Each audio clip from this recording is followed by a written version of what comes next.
एक दिन की बात है, धुंध से ढकी सुबह का समय था। एक छोटे से गांव के पास के जंगल से एक अजीब सी गूंज उठी। जब गांव के लोग बाहर निकले तो उन्होंने देखा कि जंगल की ओर से एक विशाल छाया उनकी ओर बढ़ रही है। डर और उत्सुकता के मिश्रण से भरे लोगों की आंखें चौंधिया गईं जब उन्होंने देखा एक 50 फीट ऊंची लड़की। उसकी बड़ी चमचमाती आंखें और लंबे बाल पेड़ों की शाखाओं को छू रहे थे। वह लड़की, जिसे देखते ही हर कोई सहम गया, अजीब सी आवाज में कुछ बोल रही थी, मगर उसका स्वर न तो भयभीत करता था और न ही हिंसक था। वह अपनी जगह खड़ी थी, मानो किसी चीज की तलाश में हो। गांव के सबसे बुजुर्ग रामलाल धीरे धीरे उसकी ओर बढ़े। कौन हो तुम? उन्होंने हिम्मत जुटाकर पूछा। लड़की झुकी और रामलाल की ओर ध्यान से देखने लगी। उसकी आंखों में किसी तरह का दर्द छुपा था। उसने टूटी फूटी हिंदी में कहा, मैं पंखुरी घर ढूंढती। गांव वालों में खलबली मच गई। पंखुरी जैसी विशाल काय लड़की कैसे यहां पहुंची? क्या वह कोई जादुई प्राणी थी या किसी वैज्ञानिक प्रयोग का हिस्सा? कुछ ने कहा, उसे दूर भगाओ, यह कोई राक्षसी है। तो कुछ बोले, नहीं, वह नुकसान नहीं पहुंचाना चाहती। पंखुरी हर रात गांव के बाहर बैठ जाती और चुपचाप आसमान की ओर देखती। एक दिन गांव की बच्ची गुड़िया ने पंखुरी से बात करने की कोशिश की। तुम इतनी बड़ी क्यों हो? गुड़िया ने मासूमियत से पूछा। पंखुरी ने मुस्कुराते हुए जवाब दिया, मैं तुम्हारी तरह छोटी थी। फिर एक दिन कुछ लोग मुझे ले गए, बड़े इंजेक्शन दिए। मैं सो गई और जब उठी तो मैं इतनी बड़ी हो गई। उसकी बात सुनकर सब सन्न रह गए। रामलाल ने समझाया कि यह कोई सरकारी प्रयोग हो सकता है जो पंखुरी को इस हालत में ले आया। उन्होंने गांव के नौजवानों को पंखुरी की मदद करने का सुझाव दिया। जांच पड़ताल करने पर पता चला कि पास की एक वैज्ञानिक प्रयोगशाला में कई बड़े प्रयोग हो रहे थे। वहां से भागने के बाद पंखुरी गांव तक पहुंच गई थी। लेकिन कहानी यहीं खत्म नहीं हुई। एक रात जब गांव गहरी नींद में था, एक हेलीकॉप्टर की आवाज गूंजी। सफेद कोट पहने लोग बंदूकें और मशीनों के साथ उतरे। हमें वह लड़की चाहिए, उनके मुखिया ने कहा। गांव वालों ने मिलकर पंखुरी को बचाने की ठानी। उन्होंने उसका छिपने का इंतजाम किया, लेकिन विशालकाय लड़की को छिपाना आसान नहीं था। आखिरकार एक भयानक संघर्ष हुआ। पंखुरी ने अपनी विशाल ताकत का इस्तेमाल करते हुए हेलीकॉप्टर को धक्का दे दिया। यह देख वैज्ञानिक पीछे हटने लगे, लेकिन पंखुरी ने उन्हें रोका और गंभीर स्वर में कहा, मुझे मेरे जैसा बनाओ, मैं घर जाना चाहती हूं। वैज्ञानिकों को उसका दर्द समझ में आया। उन्होंने वादा किया कि वे उसे सामान्य आकार में वापस लाने की कोशिश करेंगे। पंखुरी के इंतजार के बीच गांव वालों ने उसे अपना लिया। उसके साथ रहने से गांव की दुनिया बदल गई। वह विशाल काय लड़की अब गांव की रक्षक बन गई थी। लेकिन क्या वैज्ञानिक अपना वादा निभा पाएंगे, या पंखुरी हमेशा के लिए विशाल काय ही रहेगी? यह रहस्य समय के गर्भ में था। वह रात लंबी और गहरी थी। गांव में लोग बेचैन थे, क्योंकि पंखुरी के भविष्य का रहस्य अब सबके सामने था। वैज्ञानिकों ने वादा किया था, लेकिन क्या वे सचमुच पंखुरी को वापस उसकी पुरानी हालत में लाकर उसे खुश कर पाएंगे? गांव के लोग पंखुरी को अब अपना हिस्सा मानने लगे थे। वह हर दिन उनकी मदद करती, चाहे खेतों में काम हो, बच्चों को खेल में बढ़ावा देना हो, या फिर गांव के बूढ़े बुजुर्गों के साथ समय बिताना हो। उसका विशाल रूप अब गांव के लिए कोई डर नहीं था, बल्कि एक सुरक्षा की भावना बन गई थी। लेकिन उसकी आंखों में वही उदासी, वही खालीपन था। वह कहीं न कहीं अपना खोया हुआ घर और अपना पुराना रूप ढूंढ रही थी। एक दिन गांव में एक पुरानी किताबों का संग्रह करने वाला शोधकर्ता डॉ अर्जुन आया। वह पंखुरी के रहस्य में गहरे रुचि रखते थे और उनके पास ऐसे दस्तावेज थे जिनसे पंखुरी के असली रूप के बारे में कुछ जानकारी मिल सकती थी। उन्होंने बताया कि जिन्होंने इस तरह के प्रयोग किए हैं वे हमेशा अपनी सफलता का दावा करते हैं, लेकिन असल में उन्हें यह समझ नहीं आता कि वे क्या कर रहे हैं। पंखुरी, तुम्हारी मदद के लिए हमें एक रास्ता दिखा सकती है, लेकिन इसके लिए हमें और समय चाहिए। पंखुरी ने उनकी बात ध्यान से सुनी, लेकिन उसके मन में घबराहट भी थी।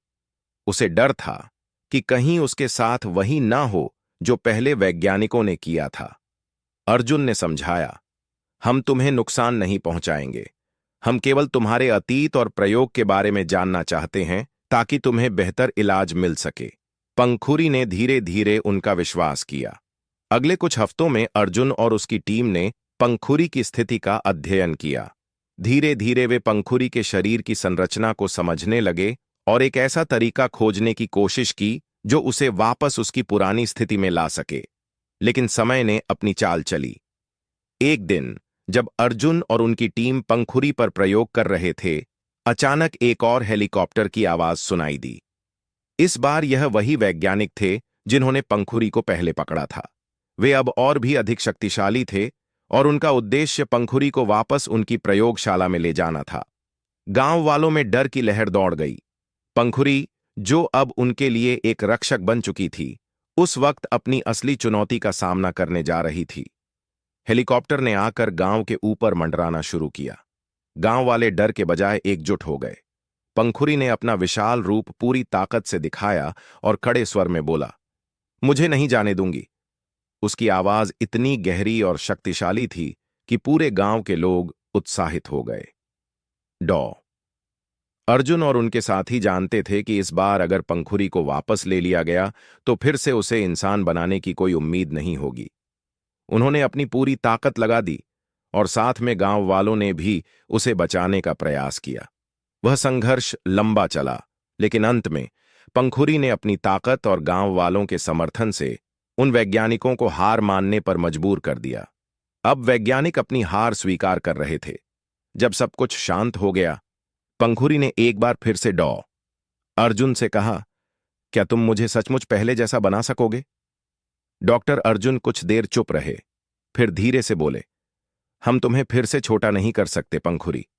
तुम्हारे शरीर में जो बदलाव हुए हैं वो स्थायी हैं। लेकिन एक चीज हम कर सकते हैं, हम तुम्हारी शक्तियों को तुम्हारे अपने हाथों में वापस दे सकते हैं ताकि तुम खुद तय कर सको कि तुम्हें किस रूप में जीना है। तुम्हारा आकार अब तुम्हारी ताकत बन चुका है और यह तुम्हारे लिए एक वरदान है। पंखुरी ने गहरी सांस ली और फिर अपने हाथों को ऊपर किया। आसमान में हल्के बादल बिखर गए और चारों ओर एक तेज रोशनी फैलने लगी। उसे महसूस हुआ कि अब वह अपने आकार को पूरी तरह से स्वीकार कर चुकी थी। उसका दिल भरा हुआ था और उसकी आंखों में एक नया विश्वास था। गांव वालों ने पंखुरी को स्वीकार कर लिया था और पंखुरी ने अपनी शक्तियों का सही उपयोग करना सीख लिया था। वह न सिर्फ अपने गांव का रक्षक बन चुकी थी, बल्कि अब उसका दिल अपने पुराने रूप को नहीं, बल्कि अपने नए रूप को प्यार करता था। और इस तरह पंखुरी ने यह समझ लिया कि कभी कभी अपनी तकदीर को गले लगाना ही सबसे बड़ी शक्ति होती है। गांव में अब सब कुछ शांत था। पंखुरी ने अपने विशाल रूप को स्वीकार कर लिया था और उसका जीवन धीरे धीरे नई दिशा में बढ़ रहा था। गांव वाले उसे प्यार करते थे और उसने भी उन्हें अपना परिवार मान लिया था। लेकिन उसके दिल के किसी कोने में अब भी यह सवाल था, क्या मेरी तरह और भी लोग हैं? क्या मैं अकेली हूं? डॉक्टर अर्जुन और उनकी टीम ने पंखुरी के मन में उठ रहे सवालों का उत्तर खोजने के लिए एक योजना बनाई। उन्होंने सुझाव दिया कि पंखुरी और उनके साथ गांव का एक दल उस प्रयोगशाला की ओर जाए जहां पंखुरी पर पहली बार प्रयोग किया गया था। हो सकता है वहां तुम्हारे जैसे और लोगों के सबूत मिलें, अर्जुन ने कहा। गांव वालों ने उसे जाने की अनुमति दे दी, लेकिन सबने वादा किया कि पंखुरी कभी भी खतरे में पड़ी तो वे हमेशा उसके साथ खड़े होंगे। डॉ अर्जुन, पंखुरी और उनकी टीम ने उस जंगल का रास्ता पकड़ा जहां प्रयोगशाला छिपी हुई थी। यह जगह वीरान थी। ऊंचे ऊंचे पेड़ों के पीछे एक पुरानी जर्जर इमारत खड़ी थी।